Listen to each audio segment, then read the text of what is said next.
Bonjour à tous, bonjour à toutes. J'espère qu'il y a aussi des tous qui nous écoutent en cette journée internationale du droit à l'avortement, qui n'est pas une seule question de femmes, mais qui concerne tout le monde, les hommes comme les femmes. Alors c'est une journée particulière, c'est une journée qui voit dans le monde entier se mobiliser des femmes pour défendre ce droit lorsque ce droit leur est acquis, ou pour le conquérir lorsque ça n'est pas le cas. Ici en France, nous avons la chance d'avoir un droit qui a été acquis il y a 45 ans maintenant, ce droit à l'IVG pour lequel on s'est battu, pour lequel nos mères se sont battues, mais pour lequel nous avons conscience nous toutes, ici présentes, que malheureusement c'est un droit qu'il faut continuer à défendre parce que les opposants n'ont jamais désarmé et ne désarment toujours pas pour remettre en question ce droit fondamental. Donc c'est important d'être mobilisés tous ensemble, toutes ensemble, mais aussi tous ensemble, pour évoquer ce droit fondamental, ici en France bien sûr, mais aussi ailleurs. Et je suis ravie de vous accueillir à Montpellier, au nom du maire de Montpellier, Michaël Delafosse, qui ne peut pas être présent visuellement avec nous, mais qui vous parlera tout à l'heure, qui s'adressera à vous dans une courte vidéo. Nous sommes très fiers d'accueillir le planning familial pour cette rencontre. Et donc je salue avec grand plaisir Latifa et Karine pour ce temps de rencontre, pour débattre et pour discuter et pour faire le point sur la situation en France, bien sûr, où nous sommes privilégiés par rapport à d'autres pays, mais aussi pour ouvrir le débat avec des partenaires et des partenaires qui sont dans d'autres pays et notamment en Afrique, sur le continent africain. Le combat pour le droit à l'IVG reste un combat important, nous le portons ici en France, mais on voit bien qu'évidemment dans d'autres pays du monde, c'est un combat, un droit encore à conquérir.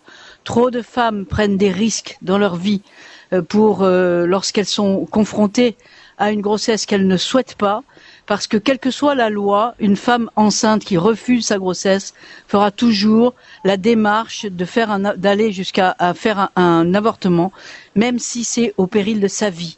Donc on le sait, c'est un droit qui est difficile. On sait aussi que cette année, en ces temps de pandémie du Covid, que l'accès à ce droit, c'est compliqué partout dans le monde, c'est compliqué aussi ici en France. Il y a eu aussi des restrictions d'accès au droit liées à la pandémie, donc c'est un sujet qui est tout à fait d'actualité. Je vais laisser la parole à Fatma Nakib, ma collègue, qui est élue avec moi dans l'équipe de Michaël Delafosse et qui est élue à l'égalité homme-femme et qui va donc dire quelques mots. Bonsoir à toutes et à tous. Je vais commencer ma petite intervention pour rappeler les quelques mots que Simone Veil a eus le jour où elle a dû se lever dans le Parlement français pour défendre une loi pour adopter le cadre d'une loi générale qui autorise l'avortement en France. Elle a commencé par ces mots. Je voudrais tout d'abord vous faire partager une conviction de femme. Je m'excuse de la faire devant cette assemblée presque exclusivement composée d'hommes. Aucune femme ne recourt de gaieté de cœur à l'avortement. Il suffit d'écouter les femmes. C'est toujours un drame et cela restera toujours un drame. Pourquoi je choisis ces mots? Je choisis ces mots parce que l'avortement est un droit fondamental selon la loi française. Depuis 1975, cette loi française a connu des évolutions. En 1982, la prise en charge complète de l'IVG par la sécurité sociale. Suivent d'autres améliorations comme une loi qui condamne le délit d'entrave. Est-ce à dire que l'accès à l'avortement est égal pour toutes? Non. Le dernier rapport de la commission parlementaire de septembre 2020 montre que des difficultés persistent en France. L'IVG reste considéré comme un acte médical à part. Et il convient toujours de lutter pour conserver ce droit fondamental pour toutes. L'évolution des mentalités depuis 1975 en faveur de l'avortement est notoire en France. Cette évolution positive va de pair avec l'évolution du statut des femmes, leur autonomie, leur liberté de dire, de choisir, d'être. Le planning familial a toujours été de ces combats et il est encore aujourd'hui une figure de proue du mouvement qui a permis cette libéralisation des femmes aux côtés d'autres associations qui dénoncent les violences faites aux femmes et qui revendiquent le libre arbitre pour chacune dans tous les champs de la vie, qu'elle soit familiale, sociale, économique, politique ou même philosophique. Que ces femmes et ces hommes en soient remerciés à nouveau ici. Ce droit est acquis, mais reste contesté.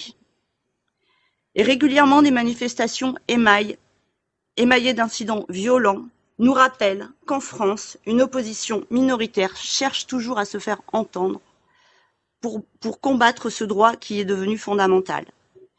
La Journée mondiale du droit à l'avortement a toujours sa raison d'être. Si une grande partie de l'Europe a autorisé le recours légal à l'avortement, les parcours d'accès restent très compliqués dans certains pays, quand d'autres tentent d'en restreindre le libre accès, pourtant acquis depuis de très nombreuses années, voire des décennies.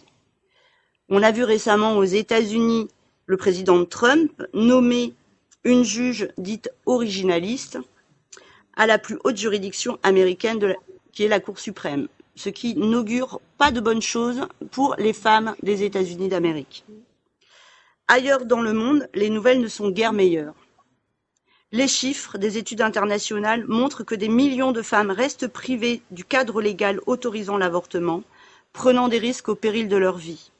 La Journée mondiale du droit à l'avortement contribue à connaître et à faire savoir que pour une large partie de l'humanité, le corps des femmes ne leur appartient toujours pas complètement. Leurs droits reproductifs ne sont pas leur choix et de fait, leur liberté n'est pas reconnue. Le droit des femmes, la liberté de disposer de leur corps, dont le droit à l'avortement, sont des droits fondamentaux et nécessaires pour bâtir une société égalitaire, en France comme partout ailleurs dans le monde.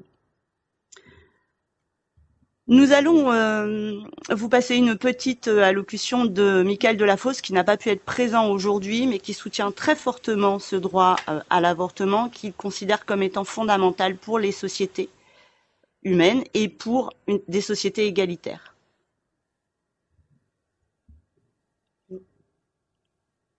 Bonsoir, très heureux de vous accueillir dans l'hôtel de ville de Montpellier. Je ne peux être présent avec vous ce soir car retenu à Paris pour une rencontre avec le ministre de l'Intérieur sur les enjeux de sécurité publique. Mais je tenais à m'adresser à vous ce soir par l'intermédiaire de cette vidéo. D'abord saluer le docteur Favier, Latifa Drif qui organise cette manifestation, les personnalités du Maroc, du Gabon, du Burkina Faso et d'autres qui sont également présentes.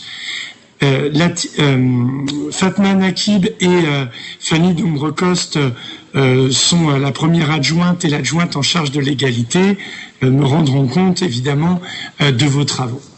Travaux qui sont essentiels.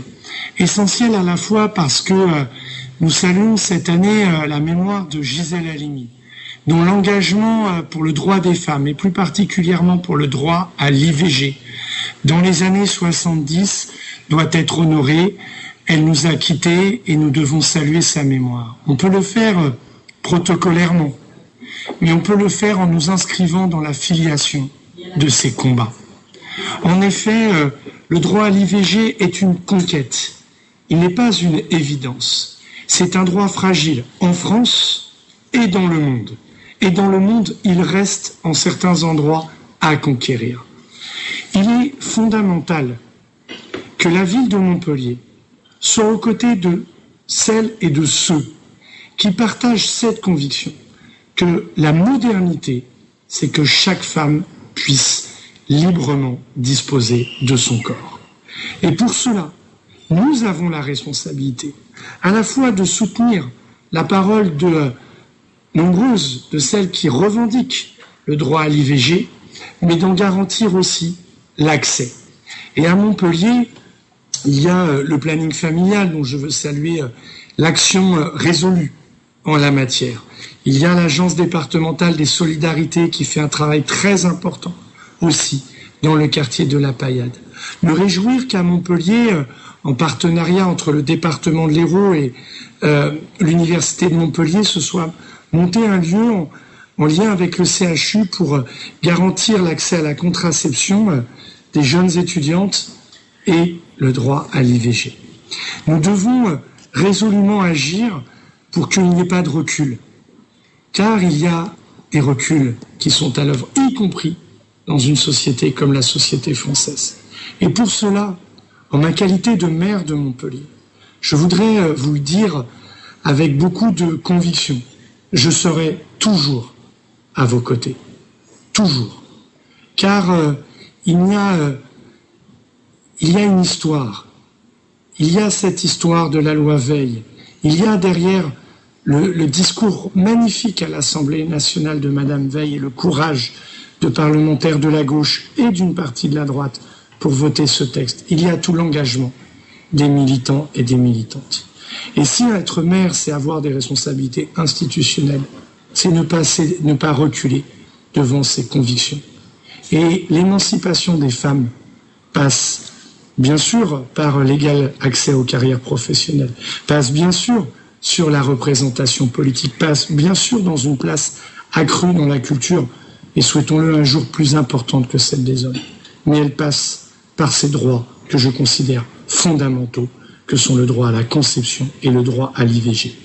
Et je soutiendrai tous les parlementaires qui prendront des initiatives pour faire inscrire ce droit dans nos constitutions au titre pour que le droit à l'IVG rejoigne nos droits fondamentaux. À tous et à toutes, une très bonne conférence. Soyez assurés de mon soutien indéfectible.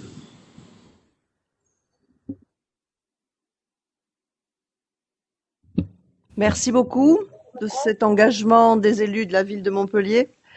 Je vais dire quelques mots pour le planning familial. Donc, je suis à la fois coprésidente de la fédération régionale Occitanie, qui représente 13 départements, et membre du conseil d'administration du planning 34 et engagée dans l'action du planning 34, qui d'ailleurs réalise des IVG médicamenteuses dans ses locaux. C'est important de se battre tous ensemble sur cette question du droit à l'avortement. Et c'est tous les jours et par des commentaires que passe des fois par le combat. Par exemple, on vient de nous présenter les chiffres de l'IVG en France aujourd'hui. Et la première façon de le présenter, c'était les femmes ont encore augmenté leur recours à l'IVG en France, c'est un problème. Et nous disons non, ce n'est pas un problème. C'est un succès que les femmes qui souhaitent ne pas poursuivre une grossesse aient accès à l'IVG. Par contre, c'est la question qu'il faut se poser, c'est est-ce que ces femmes ont accès à l'information à la contraception? Est-ce que ces femmes ont accès au droit pour poursuivre ou pas leur grossesse? Donc, je pense que la question du choix et la question du droit est quelque chose que nous partageons, quel que soit le pays et quelle que soit la loi. C'est vrai que nous avons une loi qui est protectrice au niveau des droits, mais nous battons tous les jours pour la faire appliquer. On a aujourd'hui un manque cruel de moyens humains, de moyens matériels pour permettre un accès sur tout le territoire à l'ensemble des femmes sur notre territoire d'Occitanie. On a des zones rurales qui ne possèdent pas de centre de planification, qui ne possèdent pas de lieu pour faire l'IVG. Et les femmes sont obligées d'avoir recours à des endroits lointains. Elles sont obligées de faire des kilomètres pour avoir accès. Et souvent, on constate les différences d'accès en fonction de la situation sociale. Aujourd'hui, dans les chiffres qui sont sortis, on voit que le territoire d'Occitanie est la 4e région en France pour le nombre de recours à l'IVG. Mais ce qu'on voit aussi, c'est que quand on fait une corrélation entre les moyens financiers, on constate aussi que ce sont les femmes précaires qui ont plus souvent recours à l'IVG, traduisant ainsi le fait que le choix de recours à l'IVG peut être lié à une situation de précarité, à une impossibilité de continuer cette grossesse, quel qu'en soit le désir. Donc je crois que la question du choix et la question de l'égalité territoriale sont des combats que nous menons avec nos associations départementales et que nous menons sur le territoire de l'Occitanie. Ce qu'on constate aujourd'hui, alors que nous avons une loi effectivement qui est favorable, s'est améliorée, on a encore une prise en charge de l'IVG qui est totale, c'est-à-dire que l'IVG peut être gratuite, tous les actes liés à l'IVG sont gratuits en France aujourd'hui. Mais qu'est-ce qu'on constate? Que les délais pour un premier rendez-vous sont, alors que dans la loi il est prévu que les délais pour un rendez-vous soient de 5 à 6 jours, on constate que ce délai peut aller jusqu'à 3 semaines lors des vacances estivales ou lors des vacances scolaires par manque de médecins, c'est-à-dire qu'il n'y a personne pour réaliser les IVG. On constate que des centres hospitaliers qui devraient appliquer la loi, c'est quand même des centres qui dépendent du ministère de la Santé, se permettent de dire nous on fait pas jusqu'à 14 semaines d'aménorrhée, on fait pas jusqu'en limite, on fait à 10 ou 12 semaines.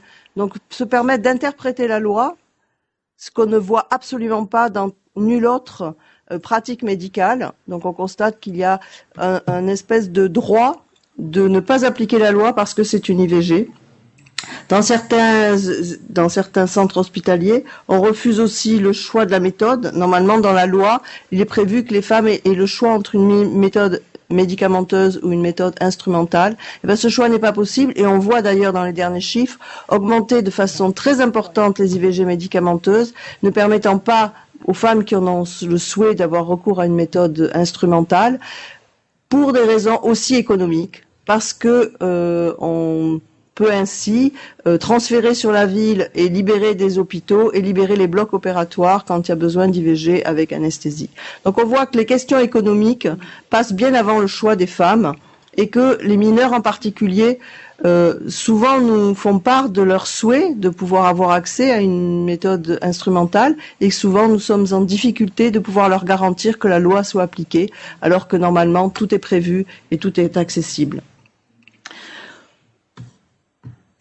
Ce qu'on se constate aussi, c'est que on a eu un décret qui nous a permis d'avoir tous les actes pour avoir accès, que ce soit le test de grossesse, l'échographie, tous ces actes sont prévus dans un forfait qui ne demande pas aux femmes de faire l'avance des frais. Et ce qui permet effectivement, par rapport à des femmes qui sont en difficulté financière, d'avoir elles aussi accès à ces IVG.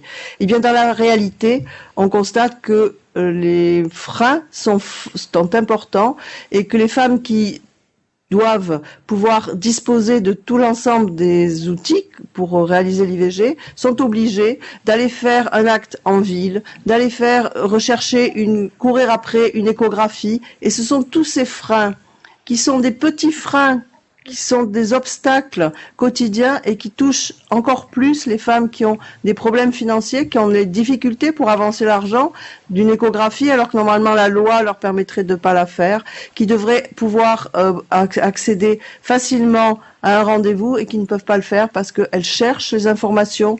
Et c'est pour ça d'ailleurs que nous avons un numéro vert national qui est un outil formidable pour renseigner les femmes et leur permettre d'avoir accès à l'information et d'avoir accès à leurs droits.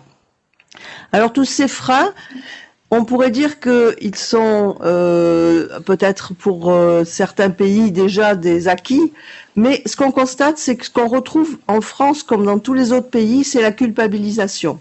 C'est-à-dire que l'IVG reste un échec, l'IVG reste quelque chose qu'on ne devrait pas faire, l'IVG reste... par exemple, nous avons, je vais vous partager les propos qu'on entend aujourd'hui dans notre région. Vous prenez trop de risques, la grossesse est avancée, vous n'avez pas à faire une IVG, c'est trop dangereux, alors que tous les études médicales montrent qu'il n'y a pas de souci. Vous êtes trop jeune pour avoir des relations sexuelles. Tant pis pour vous, si vous êtes enceinte, vous n'auriez pas dû avoir des relations sexuelles. Vous êtes inconsciente, vous ne savez pas gérer votre sexualité. Vous avez 23 ans, un travail, vous pourriez garder votre enfant, vous n'avez pas de raison de faire une IVG. Et donc, on constate aujourd'hui que des médecins continue à faire entendre le cœur lors d'une échographie, continue à essayer de dissuader les femmes et les femmes qui font un parcours du combattant et qui souvent arrivent en délai dépassé par rapport à la loi parce qu'elles ont été confrontées à des soignants qui ne faisaient passer avant l'éthique professionnelle et le droit des femmes leur éthique personnelle et leur choix personnel. Et ça, c'est un combat que nous continuons à mener ensemble parce que cette culpabilisation, cette volonté de ne pas laisser le droit et le choix aux femmes, on le retrouve en France comme dans tous les autres pays du monde. Et je crois qu'il est important que on puisse partager ce soir comment on retrouve un certain nombre de comportements au-delà des frontières, quelles que soient les lois. En fait, on a effectivement constaté à l'occasion de l'épisode de Covid une difficulté d'accès, puisque, en particulier pour les mineurs qui ne pouvaient pas sortir de chez elles, puisqu'elles étaient confinées, et on a eu un constat effectivement d'une augmentation d'IVG en délai dépassé les femmes n'ont pas pu avoir recours à leur IVG, comme on a vu aussi l'augmentation des violences dans un contexte de confinement et de manque de liberté et de possibilité d'avoir accès aux droits. Donc, pour résumer, pour vous donner la parole, parce que je pense que ce qui est important, c'est qu'on puisse partager nos constats. Oui, on a une bonne loi, mais on a énormément de freins économiques et politiques et idéologiques à l'application de cette loi. Et c'est tous les jours qu'on voit fleurir des sites qui essaient de dissuader les femmes d'avoir accès à l'avortement. C'est tous les jours qu'on entend des paroles culpabilisantes, même de personnes qui ne se rendent pas compte qu'en disant il y a trop d'IVG, c'est une culpabilisation des femmes, alors qu'il y a le nombre d'IVG nécessaire pour que les femmes aient accès à ce droit. Et je crois qu'on doit ensemble défendre à la fois les moyens, les lois et l'application des lois. Et ça, nous en sommes obligés de constater que malgré l'avancée des lois, nous sommes dans une phase où nous devons nous battre, et on voit en Europe en particulier remonter des courants anti-IVG en Pologne, en différents pays, et nous voyons aussi que ces liens des anti-IVG sont largement diffusés au niveau mondial et que nous avons à battre ensemble pour que avance ce droit partout dans le monde et que les femmes aient accès à ce droit important. Je vous remercie.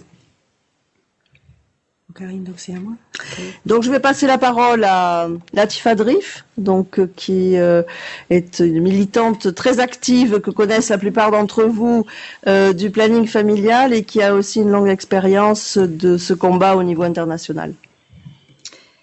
Alors après le paysage local dressé par Karine, je vous propose un panorama au niveau international et je commencerai par citer les propos d'Agnès Guillaume et Clémentine Rossier qui, dans leur article paru en 2018, L'avortement dans le monde, je cite, « Parce que les rapports de genre restent inégalitaires dans de nombreux pays du monde et que la vision des femmes demeure fortement attachée à la maternité, la pratique de l'avortement est souvent stigmatisée à des degrés néanmoins divers selon les sociétés. L'acquisition du droit à l'avortement s'est faite avec plus ou moins de restrictions et à géométrie variable pour une grande partie dans les pays d'Europe, entre les années 70 et 80 grâce au mouvement féministe en Europe, et entre 1990 et 2000 suite à la partition du bloc des pays de l'Est. Les décalages entre les textes et la pratique sont importants. À la suite du référendum irlandais de mai 2018 largement en faveur de l'avortement, seuls 2 pays européens, Malte et Andorre, ne donnent toujours pas aux femmes le droit de décider de mettre fin, un terme, à une grossesse. Les attaques répétées en Pologne pour encore restreindre avec le projet de loi qui s'appelle Stop à l'avortement, un droit déjà à minima qui s'inscrit uniquement sous les conditions de viol, d'inceste, malformation fétale, etc., par le parti au pouvoir, Law and Justice. D'autres pays comme l'Italie, où l'expression de la clause de conscience des médecins condamne plus de 70% des cas les femmes à trouver des solutions à prix fort ou à renoncer à avorter. Les stratégies des anti-choix sont de plus en plus structurées et organisées en France et ailleurs. Face à cela, une grande vigilance est de mise, car ils sont aussi bien actifs sur les réseaux sociaux, sur les sites internet, que dans les couloirs des parlements. Et j'ajouterai la précision de Karine Favier que le numéro vert a poussé le planning familial à se mobiliser pour justement éviter les fausses informations largement diffusées par des anti-choix qui ont bien plus les moyens que nous. Donc ainsi, cela conduit les femmes européennes qui ne trouvent pas de solution à une grossesse non prévue et de demande d'avortement pour des raisons de loi, de délais légaux trop courts, de difficultés d'accès en temps et en heure en Europe, à migrer d'un pays à l'autre. Et dans ce cas, on peut citer les Irlandaises, les Polonaises, les Françaises, les Allemandes. Et ces femmes paient au prix fort entre 500 et 2500 euros suivant les termes, dans un silence européen assourdissant où seul l'argent construit un pont entre la fatalité d'une grossesse souhaitée, non souhaitée, et le choix d'y mettre fin. Le prix de ce choix révèle de façon criante une des discriminations majeures faites aux Européennes entre elles. Hors des frontières de l'Europe, les situations sont très diverses, mais l'avortement reste illégal ou restreint à certaines conditions dans un grand nombre de pays, notamment ceux du Sud. L'Amérique latine, qui a été sous une chape dictatoriale, patriarcale et religieuse pendant des décennies, peine à s'en extraire aujourd'hui encore. Depuis les années 2000, les lois sur l'avortement ont oscillé entre libéralisation et restriction. En 2017, l'avortement est totalement interdit dans 6 pays sur 34 en Amérique latine, soit pour 7% de la population féminine de la région. Haïti, Honduras, le Nicaragua, la République dominicaine, le Salvador et le Suriname. L'avortement est autorisé à la demande de la femme dans seulement 4 pays, ne représentant que 3% de la population féminine d'âge fécond de la région. Cuba, la Guyana, Porto Rico, l'Uruguay, le département de la Guyane et la ville de Mexico. Certains pays d'Afrique ont hérité et conservé parfois pendant longtemps des éléments juridiques de la période coloniale et notamment la loi de 1920 que nous connaissons bien, qui réprime la provocation à l'avortement et à la propagande anticonceptionnelle. Le continent se caractérise aujourd'hui par des lois répressives, l'avortement totalement interdit ou autorisé seulement pour protéger la vie de la mère. Seuls quelques pays ont depuis assoupli leur législation pour se mettre en conformité avec le protocole de Maputo, protocole qui est un traité international et qui stipule l'accès aux services et l'accès aux droits sexuels et reproductifs. Ainsi, aujourd'hui, 89% des Africaines vivent dans un pays où la loi est restrictive et quand la loi l'autorise, l'accès est extrêmement difficile. En 2017, seuls 6 pays africains sur 53 autorisaient l'avortement à la demande de la femme durant le premier trimestre de la grossesse. Le Cap-Vert, l'Afrique du Sud, la Tunisie et le Mozambique. On rappelle que la Tunisie a été le premier pays africain en 1973 à légaliser l'avortement sans restriction. En Afrique du Sud, la loi a été promulguée en 1996 dans le cadre des lois post-apartheid, mais les freins sont toujours là. Offre de services insuffisante, objection de conscience des professionnels, demande d'examen de santé non prévu par la loi, stigmatisation des femmes célibataires. Dans ce contexte africain, l'accès légal à l'avortement est très limité et conduit les femmes à des pratiques dangereuses.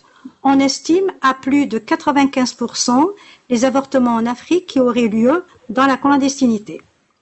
En Asie, le panorama juridique y est plus diversifié qu'en Amérique latine ou l'Afrique, mais surtout plus permissif. Un tiers des pays autorisent l'avortement à la demande de la femme, soit 44% des femmes d'âge fécond. Seules les Philippines l'interdisent totalement. Tous les pays le permettent pour sauver la vie de la femme, une majorité pour des raisons de santé et 14 en cas de viol, d'inceste ou de malformation du fœtus. Au Canada et aux États-Unis, l'avortement est autorisé à la demande de la femme. Aux États-Unis, l'avortement est un droit constitutionnel depuis l'arrêt de Watt de la Cour suprême de 1973. Mais chaque État peut réglementer cette question et les tentatives de durcissement sont récurrentes pour essayer de revenir sur ce droit ce qui est de plus en plus possible avec la nomination des juges. Entre janvier et mai 2019, plus de 28 États ont introduit plus de 300 nouvelles règles limitant l'accès à l'avortement. C'est une référence de l'Institut Guttmacher qui est connu pour ses études très précises sur les questions de santé sexuelle et de droits reproductifs et notamment sur les questions d'avortement. Par exemple, des réglementations spécifiques pour les structures de santé qui pratiquent les avortements, l'obligation par les femmes d'un conseil éclairé et d'un délai de réflexion, des examens supplémentaires, la présence requise d'un parent en cas d'avortement d'une mineure et l'interdiction de recourir à des fonds de l'État pour les IMG. L'élection de Trump en 2016, son adhésion forte au courant anti-choix évangéliste qui sont faiseurs de président, le rétablissement de la règle du bâillon mondial qui a eu pour effet d'interdire le financement aux États-Unis et dans des pays du Sud de programmes d'information en santé sexuelle et des services d'avortement. La désignation de la nouvelle juge à la Cour suprême n'augure rien de bon pour le droit à l'avortement. Madame Coney Barrett, conservatrice, est connue pour ses positions affichées anti-avortement. Les mobilisations fortes et constantes des associations féministes pour ces droits, les femmes polonaises et le Vendredi noir, les femmes espagnoles et dernièrement la forte mobilisation des femmes argentines et de toutes ces jeunes femmes et jeunes filles qui semblent vouloir assurer une relève active, engagée et qui ne lâchent pas la lutte après l'échec de l'évolution législative aux portes du Sénat argentin, mais avec probablement une fenêtre qui s'est ouverte avec l'élection du nouveau président. Ces associations féministes, par leur travail permanent et continu depuis des décennies, ont contribué à semer au fil du temps des cailloux dans la chaussure d'un ordre patriarcal mondial, en s'appuyant sur une vision universaliste des droits, et particulièrement des droits sexuels et reproductifs, comme des droits fondamentaux. Elles ont bataillé et bataillent toujours pour permettre de construire un continuum du choix libre et éclairé partout dans le monde en matière de sexualité. C'est pour cette raison que le planning familial a souhaité marquer cette journée mondiale pour le droit à l'avortement et la contraception en donnant la parole à ses partenaires du Sud. Et je vous propose de commencer par le Gabon, qui a un couvre-feu pour des raisons de Covid. Et je donne la parole à l'ONG Ibogaïne, donc à Libreville.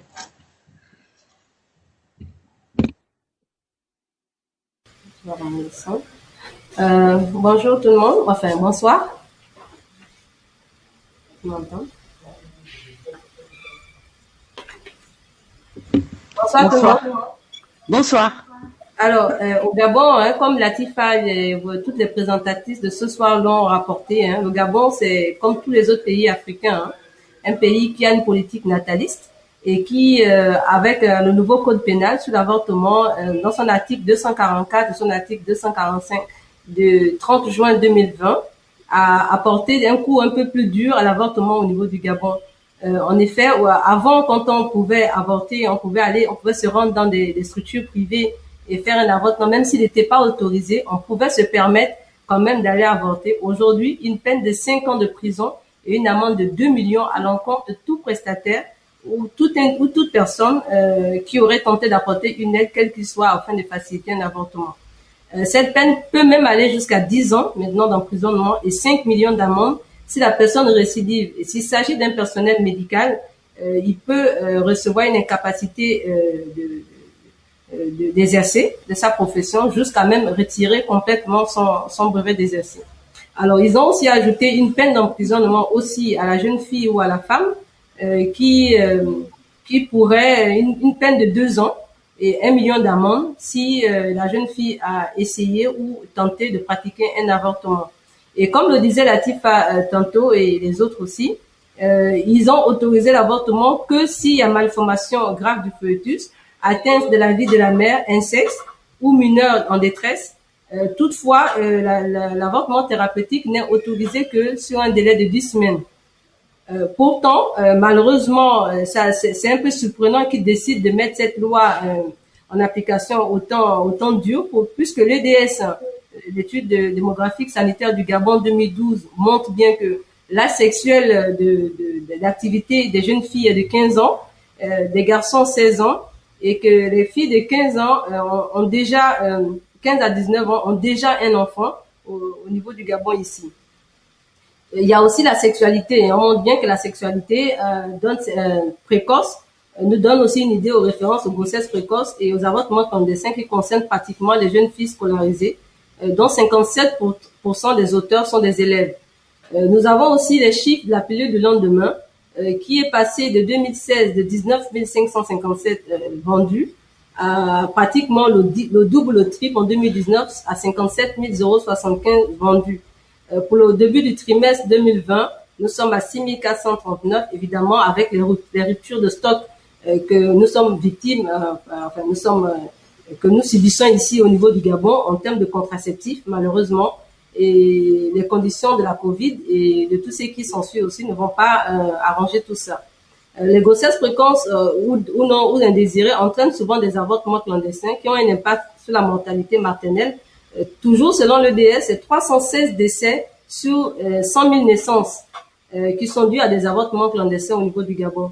45% des filles des collèges et lycéens ont déjà eu recours à un avortement clandestin et les 49% des avortements clandestins sont pratiqués en 2012 étaient pratiqués dans un établissement sanitaire.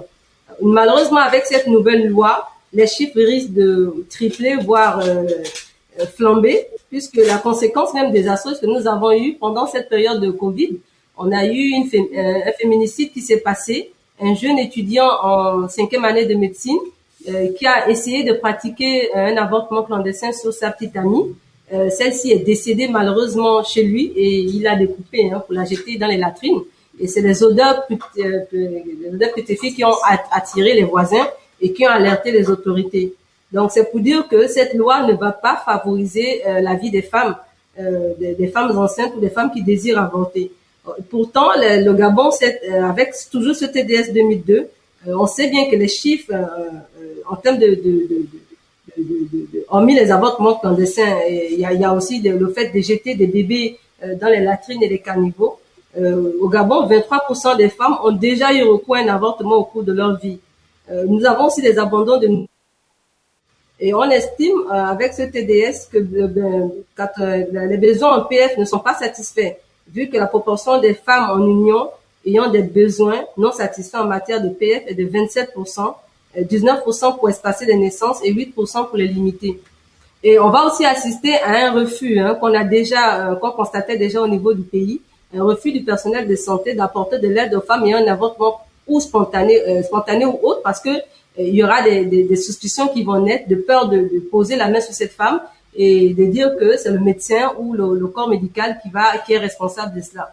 Il y a aussi des procédures de déclaration de viol qui sont longs et onéreux, c'est-à-dire qu'il n'y a aucune prise en charge pour la personne qui est victime de viol.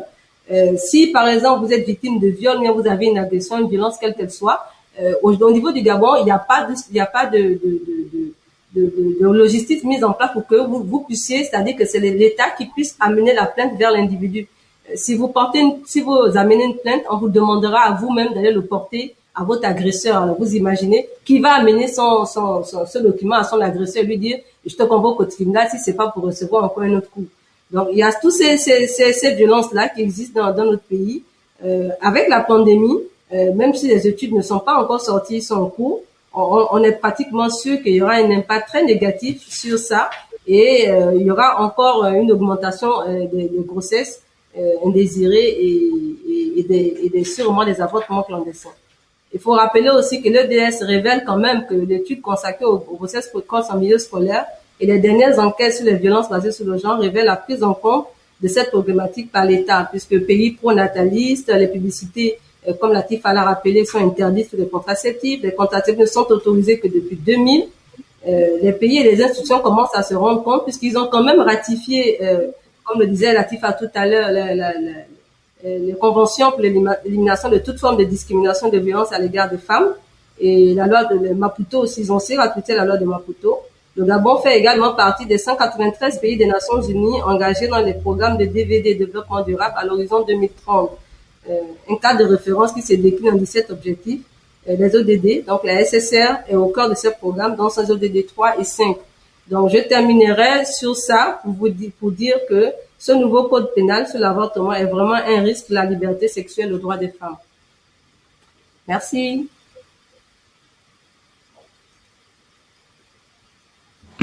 Merci Afousatou. Docteur Itou, vous voulez prendre la parole?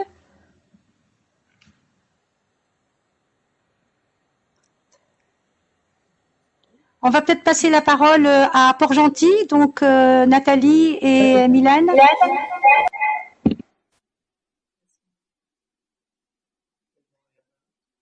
Oui, on peut y aller ou vous voulez laisser parler Docteur Itou?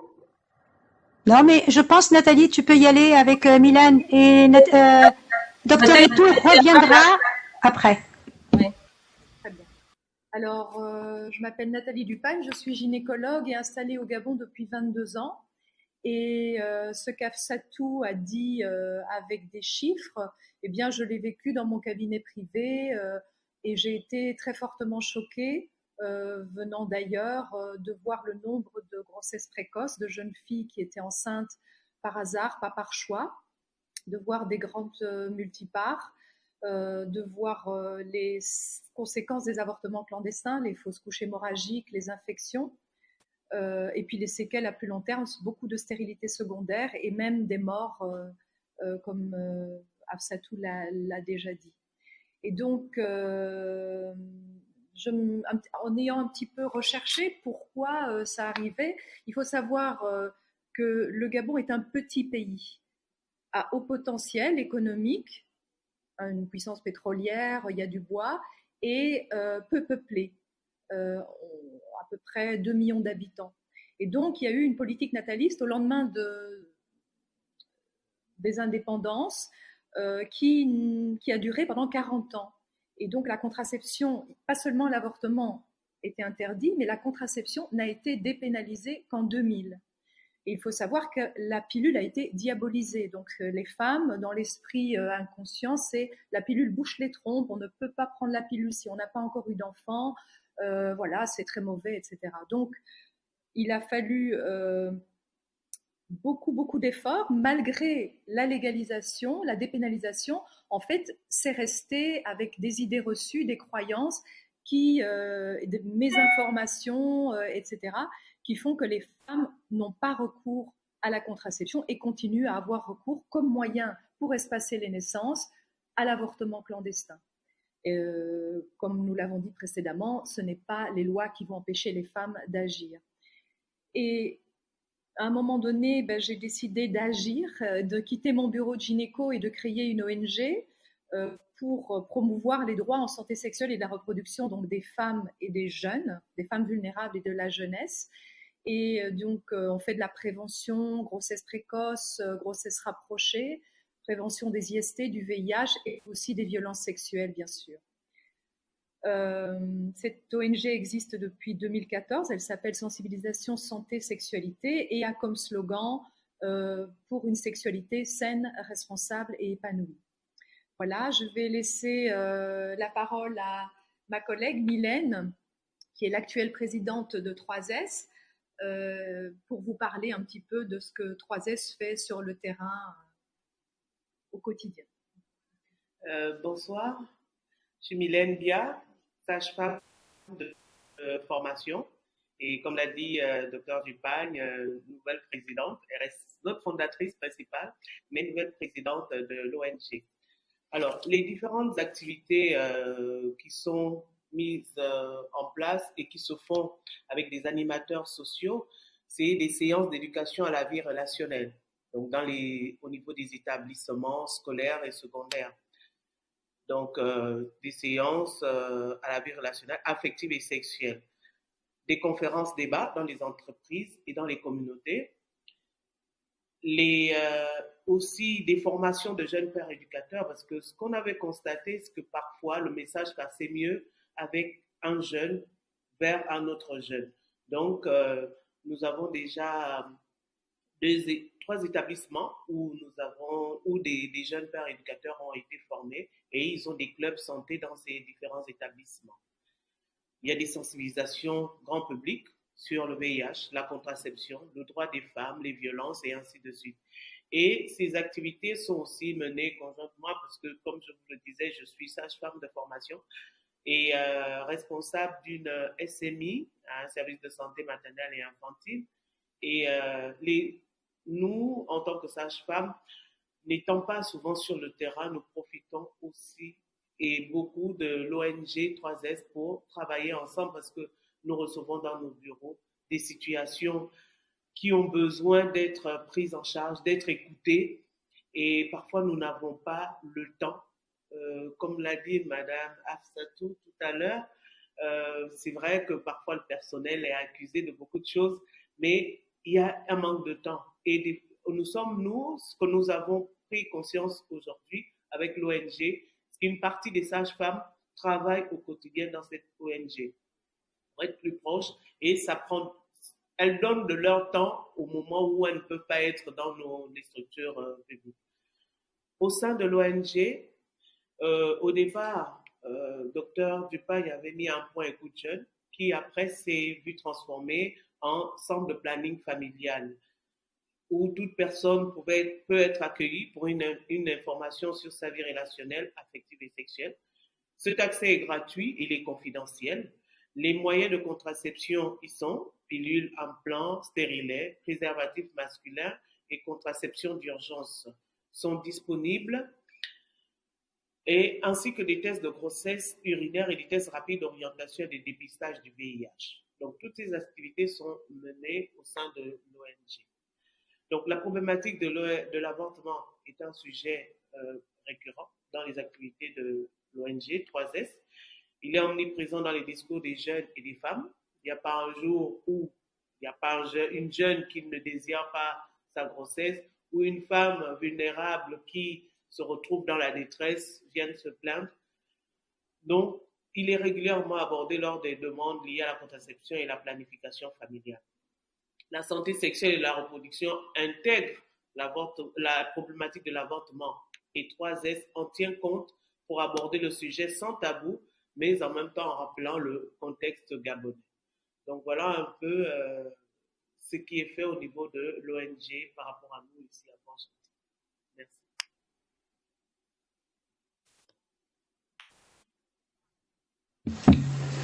Merci Nathalie et Mylène. On va peut-être passer la parole si vous avez terminé, à Ibogaïn, puisque ça vous concerne aussi. Donc, Docteur Itou, si vous êtes par là, Sandrine. C'est ça, oui, c'est ça. C'est bon. Bonsoir. Alors, je me présente, je suis le Docteur Itou, je suis pharmacienne à Libreville. Donc, je suis très heureuse de participer à cette conférence avec toute l'équipe d'Ibogaïn. Donc, mon intervention porte principalement sur le plaidoyer. Ici, je pense comme partout ailleurs, la sexualité est tabou et l'avortement est un mot qui fait peur, qui n'est pas forcément en adéquation avec les valeurs morales ou religieuses de beaucoup de monde.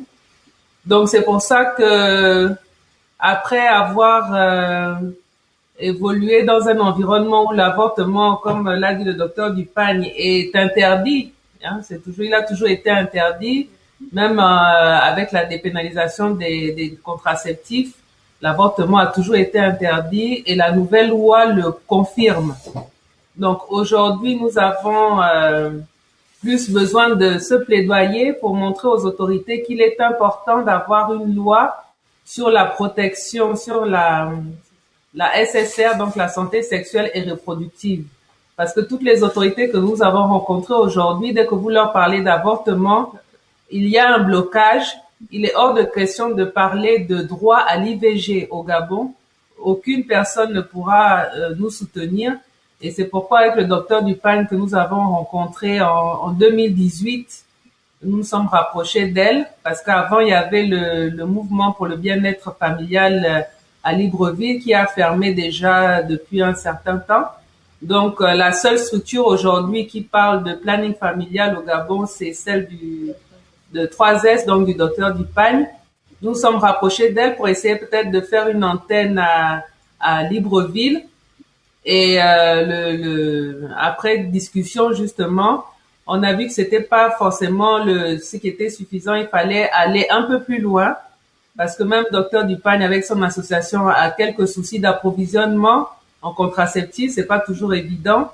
Donc, on s'est mobilisé pour travailler sur un texte de loi que nous avons déposé l'année dernière, en début d'année, à la présidente de la commission sociale à l'Assemblée nationale, qui avait promis revenir vers nous, mais malheureusement, sûrement à cause du Covid, cela n'a pas pu être fait, et donc on s'est retrouvé avec, en juin 2020, ce code qui nous supprime le minimum que nous avions déjà, donc le droit à l'avortement dans les structures privées. Parce que c'est vrai que c'est interdit, mais on pouvait encore pratiquer l'IVG dans les structures privées, et aujourd'hui, ça va être de plus en plus compliqué.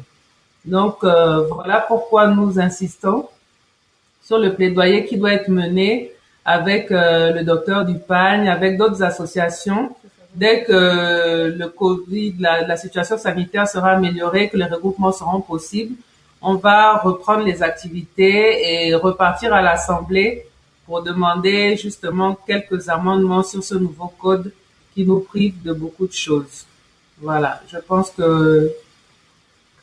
Et donc, une des actions aussi de notre plaidoyer, c'est de faire en sorte que le mouvement du planning familial, l'IPPF, puisse revenir au Gabon via Ibogaïne et 3S. Voilà. Merci, mesdames et messieurs. Merci beaucoup, Sandrine.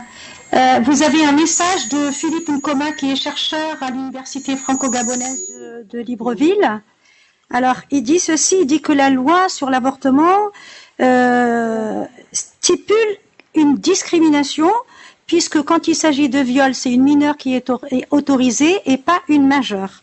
Et ensuite, il vous envoie une réflexion, il dit, pour finir, l'accès à l'avortement par les femmes ne devrait pas être orienté que vers une approche purement juridique, comme c'est le cas du droit gabonais, qui occulte le droit des femmes à disposer de leur corps.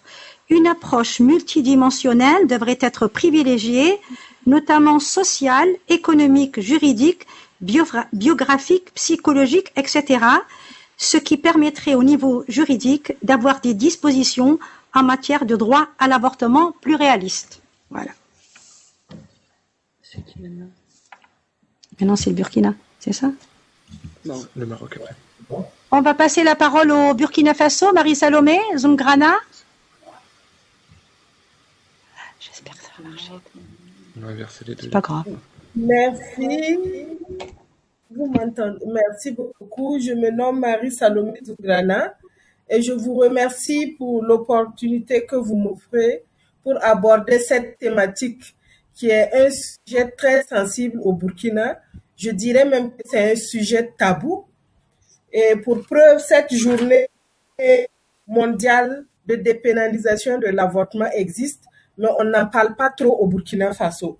Mais il y a eu une loi, et cette loi interdit l'avortement au Burkina Faso. Et elle autorise l'avortement dans les cas, et dans certains cas, et sur prescription d'un médecin.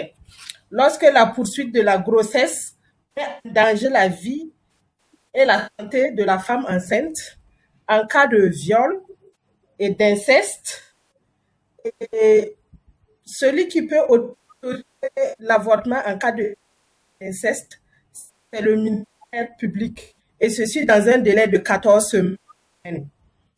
Et la loi l'interdit, mais la situation est là et elle est alarmante. Pour preuve, selon l'enquête démographique en union précoce, Burkina Faso a une tendance baissière. Aussi, un tiers des grossesses n'est pas désirée et c'est par un avortement. Et quand la grossesse n'est pas désirée, elle ne concerne pas uniquement les jeunes filles, elle concerne aussi les femmes dans les foyers. Et malgré l'interdiction, il se pratique au Burkina Faso. Pour preuve, selon une étude réalisée en 2012 par l'Institut supérieur en sciences de la population de l'Université de Ouagadougou, en partenariat avec l'Institut Guttmacher. Le taux d'avortement clandestin est de 25% par an au Burkina Faso. 41% de ces avortements se pratiquent par les tradis praticiens. Donc, c'est une réalité malgré l'interdiction. Et qu'est-ce qu'il faut faire pour remédier à ça? Parce qu'au Burkina Faso, on n'est pas au stade de la dépénalisation. Parce que c'est un sujet, comme je l'ai dit tout à l'heure, à polémique. Pour preuve, en 2018, il y a la fondation Susan Buffett. Le président a rendu visite au président de l'Assemblée, en ministre de la Santé, l'actuel ministre s'appelait professeur Nicolas Méda, et lors des échanges, il a évoqué l'idée d'adapter les textes juridiques pour permettre aux femmes et aux jeunes filles d'avoir accès à une interruption volontaire des grossesses médicalisées. Et ça a été un tollé dans le pays. Pendant ce temps, tout le monde parlait, les confessions religieuses sont... Ça a été un débat assez houleux, à telle enseigne que le ministre était obligé de faire une conférence de presse pour expliquer l'idée, pour dire qu'on n'était pas au stade de la dépénalisation pour dire que c'est un sujet vraiment très tabou au Burkina Faso. Qu'est-ce que nous, en tant qu'acteurs de la société civile, nous faisons pour faire bouger les lignes? Nous permettons à cette population, y compris les jeunes et les moins jeunes, d'avoir connaissance de cette loi qu'on peut utiliser et que des fois nous ignorons. Par exemple, il y a des jeunes filles qui sont dans des situations de viol et d'inceste qui ne savent pas qu'il existe une opportunité pour elles d'avoir accès à l'avortement médicalisé. Nous organisons des actions terrain et nous portons l'information sur l'accès aux droits des femmes à l'avortement dans les conditions autorisées à ces jeunes filles pour qu'elles puissent avoir accès à l'avortement sécurisé. Et également, nous faisons du plaidoyer auprès des décideurs pour faire bouger les lignes. J'avoue que ce n'est pas facile, mais nous poursuivons le combat. Et pour conclure, je dirais que ce combat, pour le gagner, il faut informer, il faut sensibiliser et faire les plaidoyers pour éviter les drames, parce qu'on sait toujours que les avortements clandestins, ça finit toujours par des cas de décès, des cas d'abandon scolaire, et ce n'est pas très intéressant. C'est ce que j'avais à dire. Merci. Merci Marie-Salomé. Donc, c'était le Burkina Faso. On va passer au Maroc. Donc, Esma El Mahdi.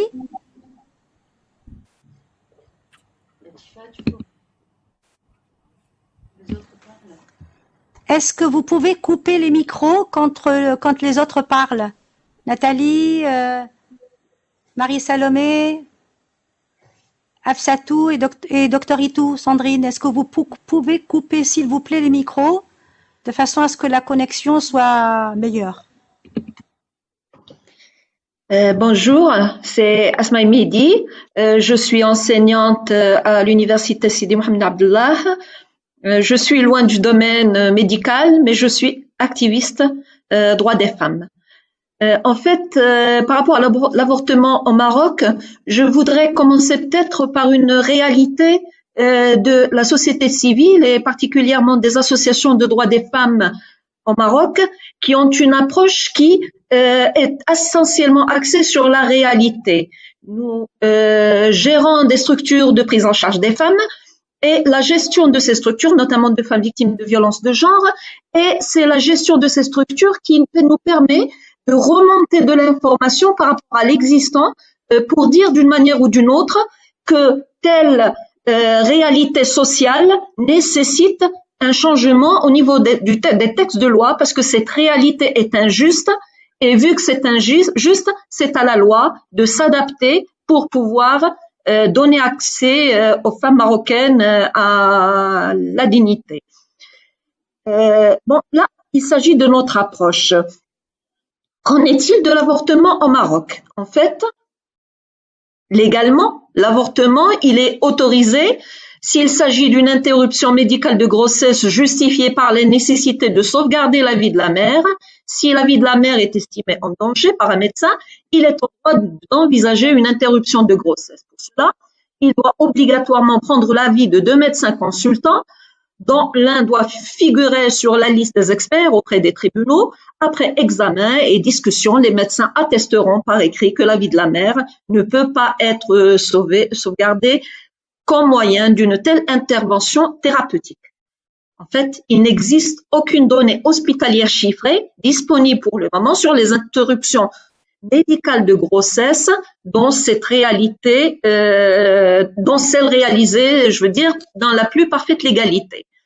Dans les autres cas de figure, la pratique est criminalisée. L'article 449 du Code pénal précise que quiconque, par aliment, breuvage, médicament, manœuvre violente ou tout autre moyen a procuré ou tenté de procurer l'avortement d'une femme enceinte ou supposée enceinte, qu'elle y ait consenti ou non, est puni de l'emprisonnement d'1 à 5 ans et d'une amende de 120 à 500 dirhams, c'est-à-dire entre 12 et 50 euros. Si la mort en est résultée, la peine est la réclusion de 10 à 20 ans. L'article 454 précise quant à lui qu'est puni de l'emprisonnement de 6 mois à 2 ans et d'une amende de 120 à 500 dirhams la femme qui s'est intentionnellement fait avorter ou a tenté de le faire ou qui a consenti à faire usage de moyens à elle indiqués ou administrés à cet effet. La conséquence, en fait, c'est que les Marocaines utilisent les techniques traditionnelles, risquées et pratiquent de coûteuses interruptions volontaires de grossesse clandestine dans des cabinets médicaux. Ceci pour ne pas être mises peut-être au banc de la société, et celles qui n'y arrivent pas choisissent souvent d'abandonner leur enfant, voire parfois de le tuer à la naissance. Actuellement, il y a eu en fait suite à une longue lutte du mouvement pour les droits de la femme, il y a eu la proposition d'un texte de loi qui gèle depuis maintenant plus de 4 ans au sein du Parlement marocain. Il gèle, mais on n'a pas vraiment l'impression que c'est un projet de loi qui peut vraiment faire avancer les choses. Il y a eu élargissement dans la mesure où on est passé de la vie de la femme qui est en danger vers vie de la femme en danger, inceste, viol ou inceste. Mais ce qu'on a donné par la main de droite, on le retire par la main gauche sous forme de procédures qui utilisent comme voie d'entrée soit les délais, soit les autorisations des tiers. Et dans les cas de figure, on est face à l'impossibilité, une fois que cette loi passerait, on sera encore une fois dans l'impossibilité de pratiquer l'avortement. En fait, au-delà de cette question-là, si on veut revenir encore une fois à la réalité, les dernières statistiques qu'on a pu avoir, ce sont les statistiques de l'ONU qui ont parlé de 1200 avortements qui seraient pratiqués chaque jour au Maroc. L'autre donnée que nous avons, c'est par rapport aux enfants abandonnés qui sont retrouvés morts ou vivants à Casablanca seulement, autour de 300 bébés, d'après les statistiques qui nous ont été fournies suite à une étude d'une association qui gère une structure de prise en charge de mères célibataires. Nous avons aussi une autre donnée qui est 50 000 enfants qui naissent hors mariage au Maroc. Moi, ce que je me demande personnellement par rapport à tout cela, est-ce que vraiment, il est vrai que au niveau de la réalité, le fait que ça soit qu'on ait autant d'enfants qui naissent hors mariage nous interpelle en termes de changement dans la société marocaine et de ce sentiment en fait dans la réalité chez le citoyen et la citoyenne de ce droit à des libertés, enfin des relations des relations consensuelles entre adultes. Et c'est une réalité dans le terrain, sauf que la loi ne suit pas. Ça, c'est la première donne. La deuxième, c'est par rapport à la manière dans le code pénal, en fait, le fait déjà de parler de l'avortement dans le code pénal et non dans les textes de loi qui réglementent le médical. Mais en fait, ce qui nous interpelle surtout par rapport au code pénal, c'est que encore une fois, la femme, elle n'est pas considérée comme un sujet de droit, puisque c'est l'autorisation du tiers, c'est le corps qui ne lui appartient pas effectivement, c'est des délais où on va essayer, au cas où cette loi passerait, de discuter avec elle de la nécessité de l'avortement et ainsi de suite. Donc on est vraiment face à un problème en termes de droits humains. La deuxième donne, c'est que nous avons parlé effectivement de mères célibataires, d'enfants nés hors mariage, mais une ancienne étude qui a été réalisée, il me semble, en 2009 par le ministère de la Santé et le Haut Commissariat au Plan, elle a essayé de faire un travail sur le comportement des femmes suite à des situations de grossesse non désirée. Et cette enquête, elle a parlé de certains chiffres de femmes mariées qui ont eu recours à des avortements clandestins. Donc, ce n'est pas qu'une donnée qui concerne uniquement les mères célibataires. Ça aussi, ça nous interpelle dans la mesure où c'est pas une question de morale, c'est une question de droit. Voilà, c'est tout. Merci. Merci beaucoup, Asma. Et on va passer au Tchad.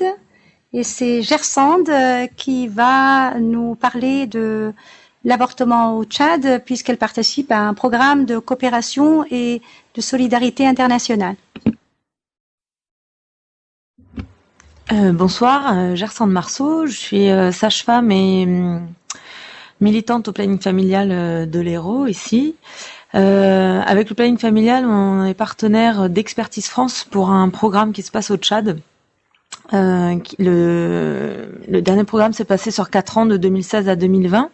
Il avait pour objectif d'améliorer la santé maternelle, néonatale et infantile et de réduire la mortalité maternelle et infantile, notamment à travers le développement de l'accès et de l'utilisation des moyens de contraception au Tchad.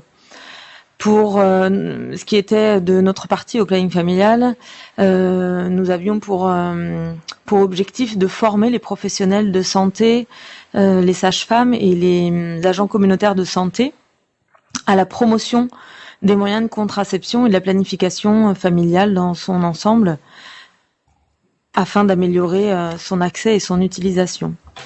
Il faut savoir qu'au Tchad, il y a environ 6 enfants par femme, que à 19 ans, 62% des femmes ont déjà eu un enfant.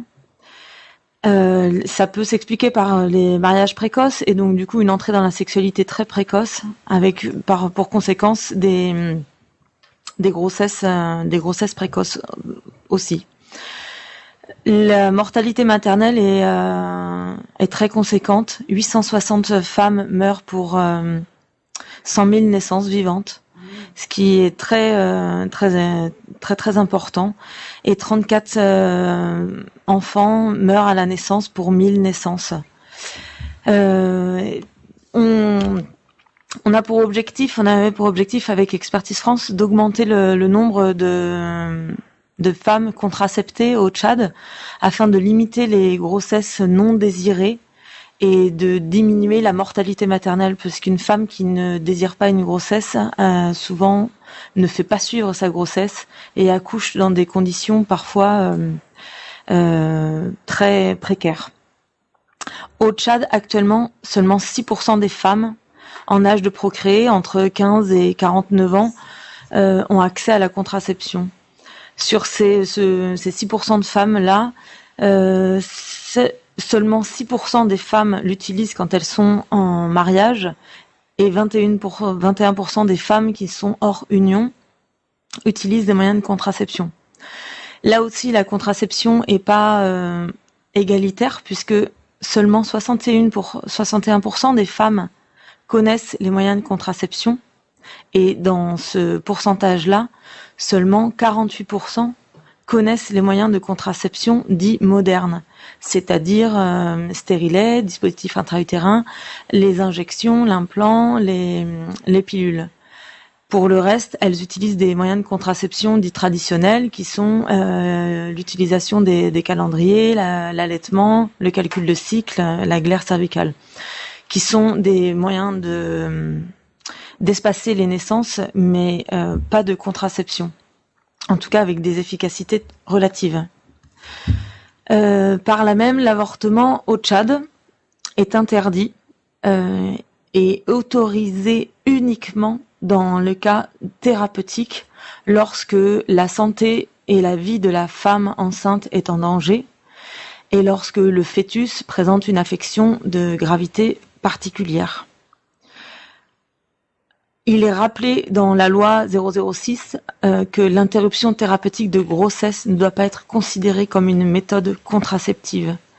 Et quiconque, par différentes méthodes, aura tenté de procurer un avortement sera puni de 2 ans de prison et 50 000 francs CFA d'amende.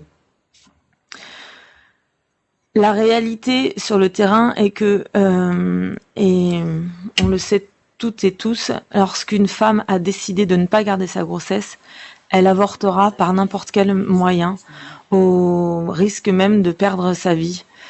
On n'a pas le nombre exact d'avortements clandestins qui se passent au Tchad, mais il en existe. Voilà. Il en existe notamment par le fait que beaucoup de femmes arrivent après dans des centres de santé, dans les hôpitaux, dans les dispensaires, soit en hémorragie, soit en infection grave, et parfois perdent la vie à l'hôpital quand elles souhaitent chercher un soutien lorsque l'avortement s'est mal passé. Les freins sont multiples au Tchad pour pouvoir légaliser l'avortement. Alors des freins bien évidemment culturels et sociétaux,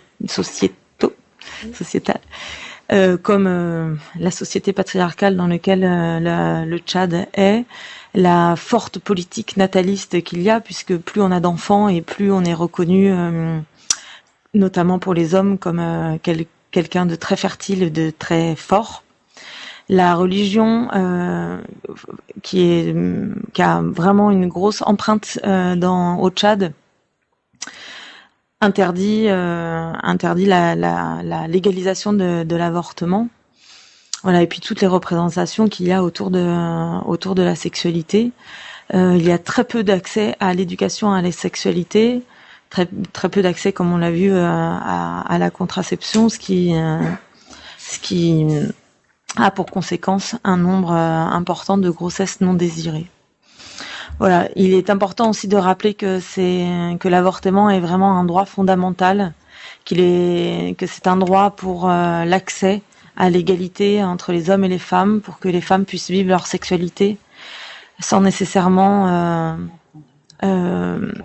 procréer par la suite de cet acte sexuel, qu'une femme puisse choisir ou non d'avoir une grossesse et puisse choisir ou non d'avoir un enfant si elle le désire. Voilà, je vous remercie. Merci Gersande. Je vous propose de passer la parole à Apoussatou qui souhaite préciser un point.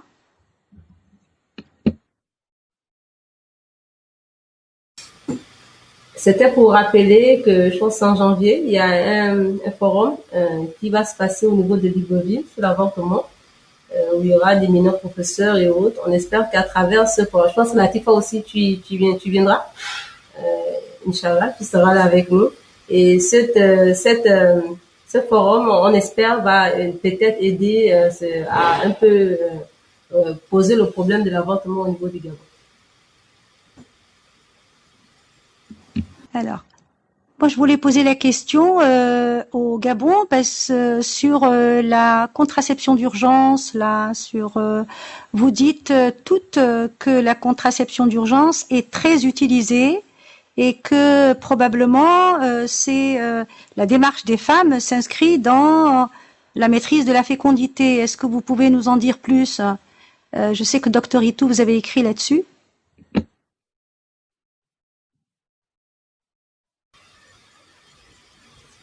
Alors, sur la contraception d'urgence, en fait, c'est la réponse peut-être la plus simple pour un certain nombre de personnes. Docteur Dupagne ou 3S pourra en dire un peu plus. C'est la proximité.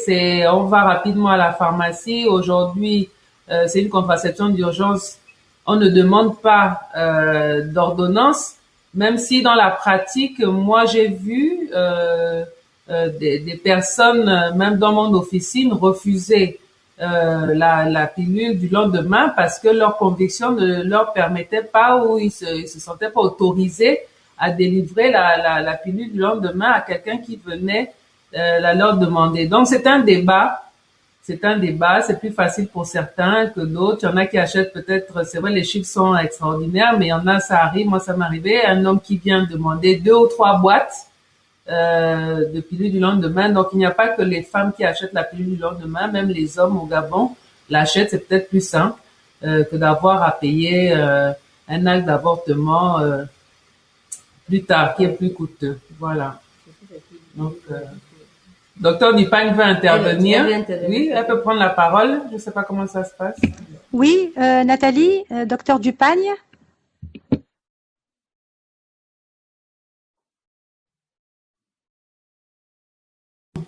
Nathalie, elle n'entend pas. Tu n'as pas activé le son sur ton écran.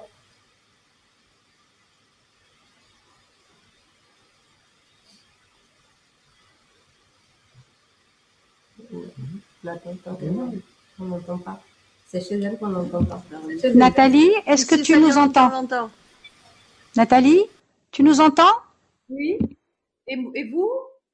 Ça y est, oui, c'est bon. Allez-y, c'est bon. Je disais que c'est vraiment l'image de les femmes, de leurs besoins non satisfaits en planification familiale. Elles n'ont pas d'informations, pas de contraceptif disponible, l'avortement est interdit, tout est interdit, mais la pilule du lendemain, elle est présente en pharmacie, il n'y a pas besoin d'ordonnance, c'est facile, et même si on a diabolisé la pilule, même si elles ont peur de prendre la pilule tous les jours, une fois de temps en temps, le Seigneur me pardonnera, c'est quand même mieux qu'un avortement. Et donc, c'est vraiment, ça montre que les chiffres sont impressionnants. En un week-end, la pharmacie de Gard à Port-Gentil, c'est 72 comprimés de Norlevo. Donc, c'est vraiment, les femmes ont besoin. Et quand on va dans les écoles, une petite anecdote, on va faire des conférences dans les écoles et on apprend aux jeunes qu'il existe d'autres moyens de contraception. Et ils viennent au centre de planification familiale, une jeune fille qui dit « Ah, je viens chercher la pilule du jour. » Puis la pilule du jour. Ben oui, parce que vous avez dit qu'il n'y a pas que celle du lendemain qui existe, il y a aussi celle du jour. Donc, elle savait pas qu'il existait une pilule contraceptive qu'on prend tous les jours pour avoir ce moyen. Donc, c'est vraiment flagrant et il y a aussi du chantage qui est fait autour, hein, comme l'a dit Dr Itou, il y a des gens qui s'octroient en disant oui, tu ne peux pas, etc. C'est dommage qu'on en reste là. Mais moi, je trouve ça vraiment... Alors, sinon, qu'est-ce qu'elles ont, les femmes? Elles transmettent de génération en génération le calcul du cycle, la méthode Ogino. Donc, c'est vraiment des choses archaïques qui restent parce que on n'a rien de mieux. L'approvisionnement en contraceptif est vraiment très compliqué parce qu'on n'a pas de représentation de l'IPPF, parce que les pharmacies, ça ne leur rapporte pas beaucoup d'argent puisqu'il n'y a pas de demande. Ils font venir ce pour quoi ils gagnent des sous. Et donc, comme la contraception, il faut vraiment la promouvoir pour avoir des clients. Eh bien, ce n'est pas vraiment. Et puis, c'est vraiment une médecine à 2 vitesses, à 3 vitesses. Dans la réalité, même si l'avortement est interdit, bien sûr, comme partout, il se pratique dans les cliniques privées à des prix non accessibles pour les jeunes filles. qui n'osent pas. Et donc, c'est vraiment une question d'argent. Une personne qui a les moyens peut se faire une IVG dans de bonnes conditions. Par contre, la personne qui n'a pas de moyens financiers va risquer sa vie et risquer d'avoir des séquelles.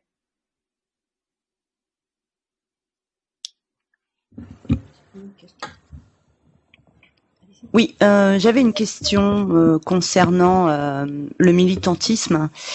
J'ai l'impression qu'au Gabon, quand même, j'entends parler d'intervention en milieu scolaire. Donc je me dis qu'on peut en parler, mais qu'en est-il des autres pays? Par exemple, je pense au Tchad, mais le Maroc. Est-ce qu'il y a des possibilités de militer publiquement pour en faveur de l'avortement, même en faveur de la contraception? Ça m'intéresse de savoir à quel niveau on peut porter la parole des femmes. Si vous pouvez me répondre.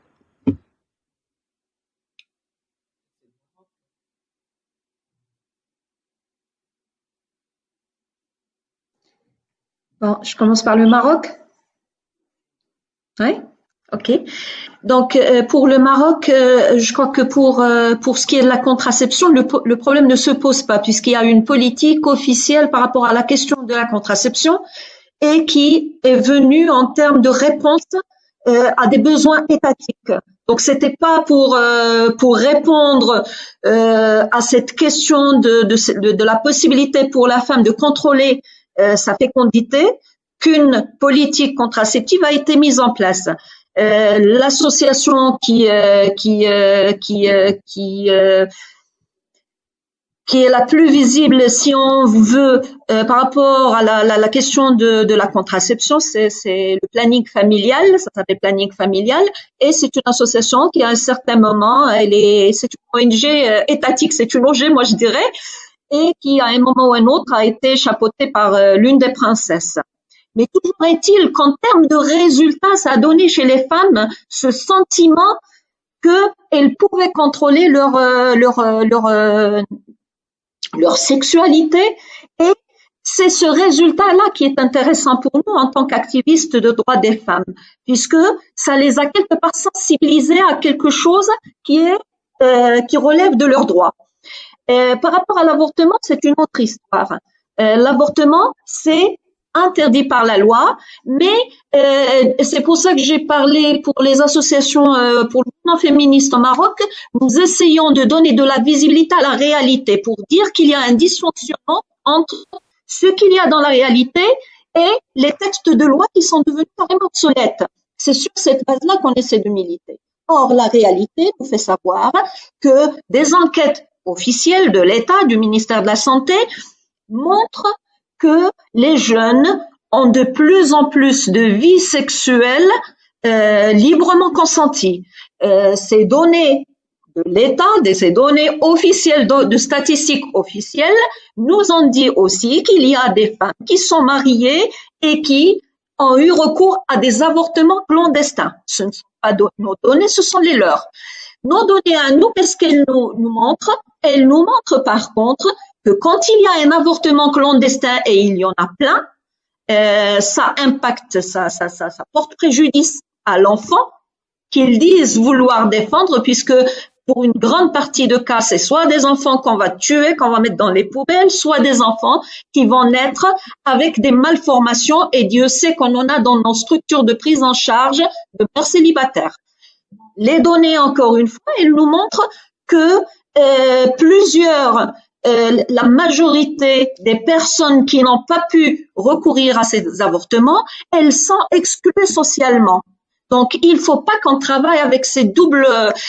Du coup, pour nous, la grande bataille pour nous en tant qu'activistes de droits des femmes, moi je fais partie d'une coalition d'une quarantaine d'associations qui œuvrent pour des lois qui prohibent les discriminations et qui travaillent particulièrement sur le code pénal. Pour nous, l'entrée pour ce code pénal, c'est les libertés individuelles.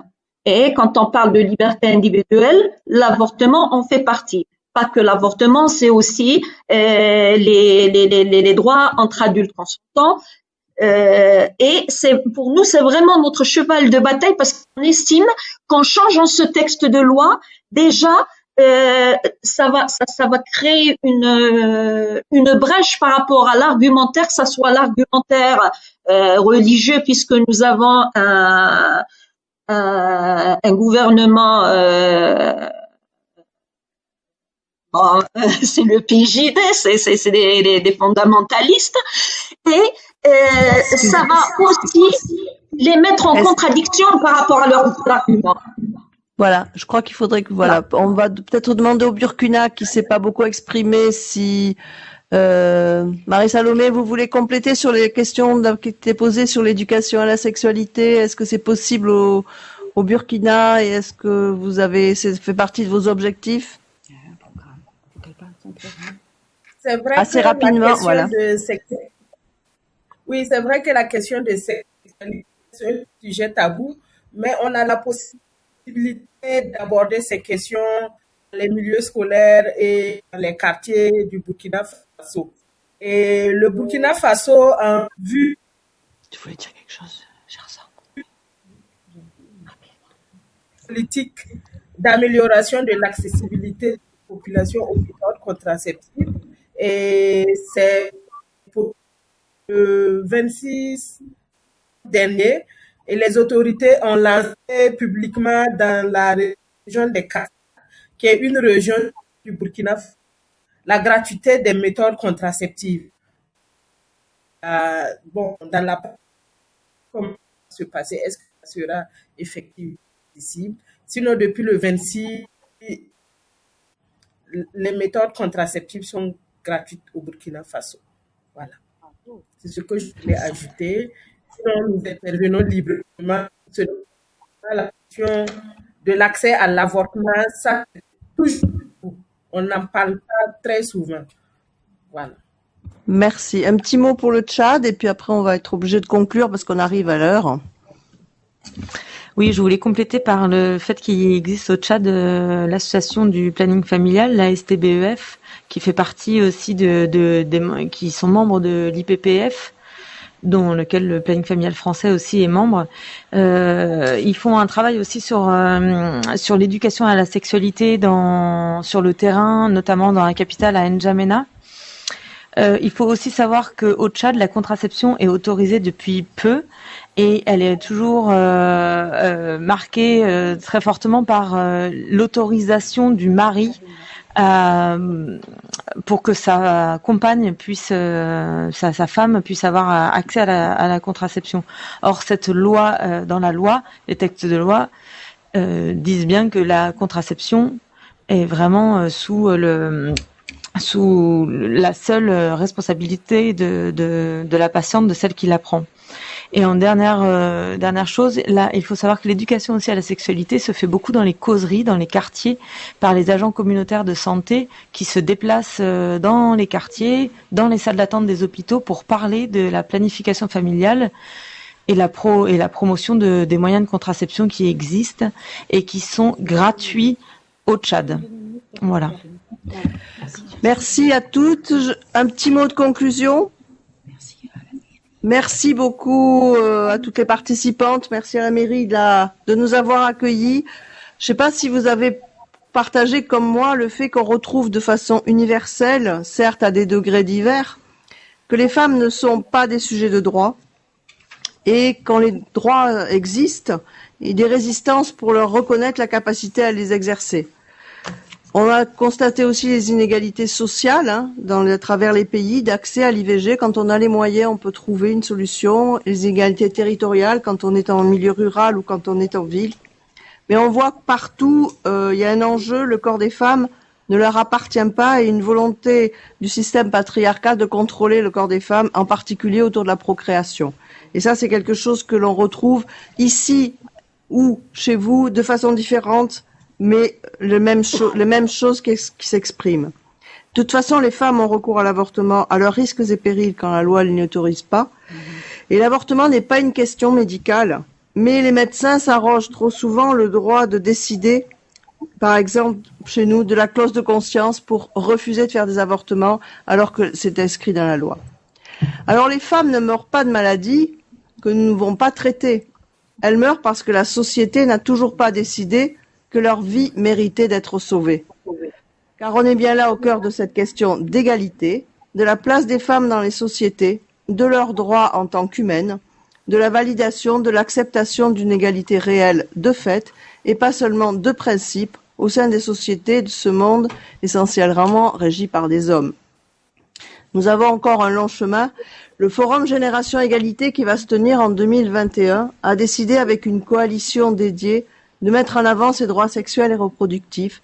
Cette coalition sera pilotée par la France et cela doit être l'occasion de mobiliser d'autres États francophones et d'autres États, par exemple la société civile, les associations féministes qui luttent de longue date pour ces droits des femmes à disposer de leur corps. Le long chemin est devant nous, mais nous avons pu constater ce soir que les volontés et les énergies sont fortes et on peut parier quand même que en s'appuyant sur la réalité, je pense que c'est important parce que c'est comme ça que la loi Veil est passée. Le Parlement qui a voté la loi pour l'avortement en France était un Parlement réactionnaire, mais devant la réalité, en s'appuyant sur les conditions de vie des femmes et sur les drames que vivaient les femmes, Madame Veil a réussi à faire changer de point de vue et à faire voter cette loi. Et on va être proposé de rester solidaires, unis et de faire avancer dans tous les pays du monde ce droit à l'avortement pour lequel aujourd'hui nous nous battons toutes. Très bien, merci.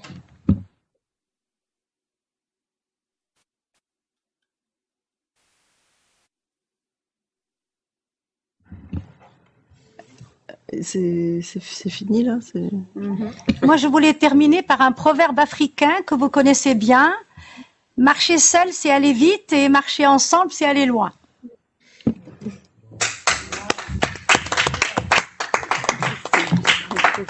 Merci à toutes. Merci à toutes et à très bientôt pour se battre encore ensemble. Merci à tout le monde.